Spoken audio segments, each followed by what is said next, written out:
It's the 11th of August. Good evening and welcome to Prime TV News. I'm Chamila Guntelka. On our top story tonight, President Maithripala Sirisena has appointed an expert committee to study the free trade agreement between Sri Lanka and Singapore.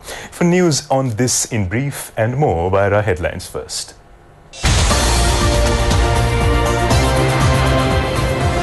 An expert committee appointed to study Sri Lanka-Singapore free trade agreement. SLTB and private buses provide transport to the public affected by railway strike. 26 people injured in an accident at Vilgamoor area. An airline employee takes off in an unauthorized empty plane and crashes.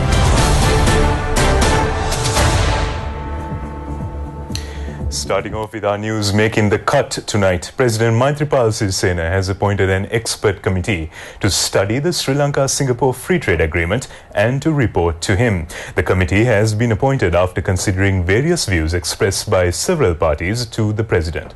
The chairman of the committee is retired economics professor W.D. Lakshman. The other members of the committee are former professor of economics at the Sri Lanka Open University, Sirimevan Kolamage, former professor of economics at Kalniya University, Ajitha Tennakon, independent consultant Dr. Sanath Jayanthi, and former assistant governor of the central bank, R.A. Jayatissa. Accordingly, the committee will study the Sri Lanka-Singapore Free Trade Agreement and its practical impact. It is also expected to get recommendations to prepare policies for a future Sri Lanka trade policy. The subjects of the committee include service sectors, Sri Lanka's social and economic situations, and the impact on people's living conditions. The final report is expected to be submitted within 2 months.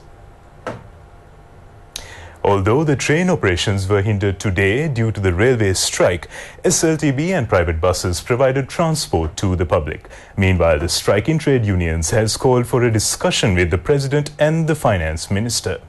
The sudden railway strike commenced on Wednesday afternoon. People who use trains for their daily travelling have been severely affected by the strike. Students who are sitting for the GCE advanced level examination had to face severe difficulties due to train strike. Commuters were seen stranded today as well as at various railway stations. Among them were some foreign tourists. The public has protested against the striking railway workers. Chairman of SLTB, Ramal Sirivardhana, said that additional bus services will be operated for the convenience of the passengers during the railway strike. Meanwhile, several railway trade unions who are involved with the strike held a media briefing today in Colombo. The Engine Drivers Assistance Association held a media briefing today and said they were prepared to operate the trains. Deputy Minister Ashoka Besingha said that the government is prepared if the striking workers call off their trade union action and come for talks. Tragic news from the motor vehicle scene with 26 people being injured in an accident at Vilgamoor area. The accident has occurred at Carpet Junction area on Vilgamoor Hasalaka Road. The accident occurred when the trailer of a tractor got disconnected. 26 people who were travelling in the trailer have been injured and admitted to the Hettipola Hospital. 13 of them have been transferred to Mahiyangana Hospital for further treatment. Meanwhile, in another accident, a 19-year-old youth died following an accident at Katupota area. The motorcycle he was riding in has skidded off the road due to high speed and hit a lamp post. Minister Sajith Premadasa says that the Good Governance government has launched a strong development battle for the benefit of the people. The minister said this on the occasion to West End with the public the Siyapathagama Reawakened Village.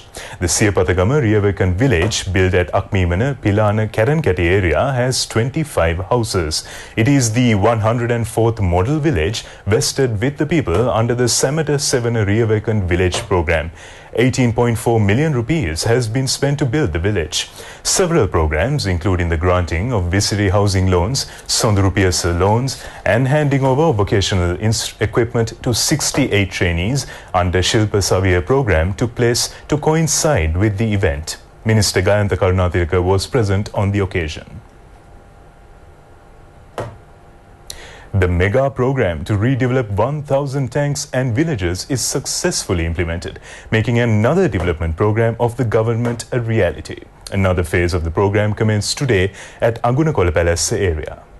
The Well Dahasak Gam Dahasak program is implemented with the aim of developing many sectors of the agriculture. The Well Dahasak Gam Dahasak program is the main project implemented under Api Wavalai Api Kanne Accelerated Agriculture Development Program. Under that, development activities of 4 tanks at Agunakola Palasa area commenced today under the patronage of Minister Mahinda Amaravira. The project develops infrastructure of the villages as well. The tanks will be developed at the cost of 20 million rupees. Meanwhile, the renovation activities of Hambantota, Attanayala, Kirimetiyara tank and the close-by village launched yesterday under the Vev Dahasak Gam Dahasak program. The renovations were commenced under the patronage of Minister Mahinda Amaravira. 4.5 million rupees will be spent for the renovations of the tank. 10.5 million rupees will be spent to develop infrastructure of the village. Several programs, including distribution of plants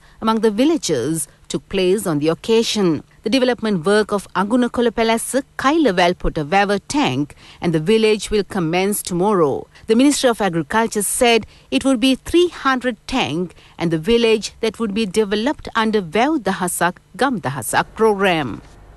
Still on local news tonight, the Vice-Chancellor of Peradeniya University, Professor Upul Disanayake, says that the management has decided to open all faculties except the engineering faculty on the 13th of this month. The management temporarily closed down the Peradeniya University recently due to a clash. The Hector Kobbagaduwa Agricultural Research Institute says that the price of vegetables is decreasing. It said that the price of potatoes and big onions will come down during the next few weeks. The wholesale price of vegetables has decreased between 50 and 60 rupees except for few vegetables. The reason for the decrease in the market is the receiving of the harvest of the Yalla season. The institute said that the price of potatoes and big onions will come down within the next 2 weeks. Meanwhile, the Hector Kobbagaduwa Agricultural Research Institute pointed out that the price of poultry products has increased artificially in the market. The Committee on Cost of Living paid their attention for the situation last week and proposed a control price to solve the problem. A Cub Scout camp organized by the Homagama District Scout Association takes place today and tomorrow at Hokandara Vidyaraja Vidyalaya. About 2,000 scouts from Homagama, Mahargama and Javadanapura education zones will attend the camp. It has been organized to develop knowledge and skills of the scouts. A group of people, including Western Province Education Minister Ranjit Somavansa and Chief Commissioner of Sri Lanka Scouts Association Meril Gunatilaka, attended the event. 3 suspects have been arrested with a stock of narcotic pills following a raid in Buttala police area. Police said that the suspects have sold the narcotic pills targeting school students. Police said that the suspects are also drug addicts. They are in the ages of 20, 27 and 28 years. The suspects were produced at the Vellavaya Magistrate Court yesterday. Vellavaya Chief Magistrate Mahesh Vakishta has ordered to place them in remand custody until the 24th of this month. Customs officers at Katunayake International Airport have arrested 2 passengers with pieces of gold valuing about 6.5 million rupees. The customs officers seized 5 pieces of gold brought to Sri Lanka by a passenger from Singapore.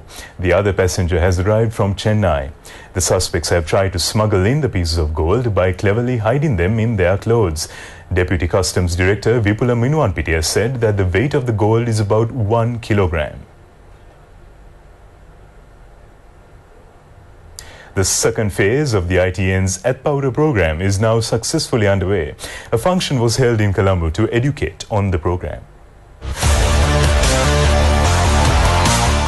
The At Powder program introduces the capital market to new entrepreneurs who are dreaming about a business. The second phase is implemented jointly by ITN, Lanka Impact Investing Network and Social Entrepreneurs Centre. Accordingly, a workshop was held in Colombo today to brief the entrepreneurs who were selected for the second operation. About 100 selected entrepreneurs attended the function. A group of people, including chairman of Lanka Impact Investing Network, Chandula Bevikrama, and founder of Social Entrepreneurs Centre, Eranga Ginige, contributed to conduct the workshop.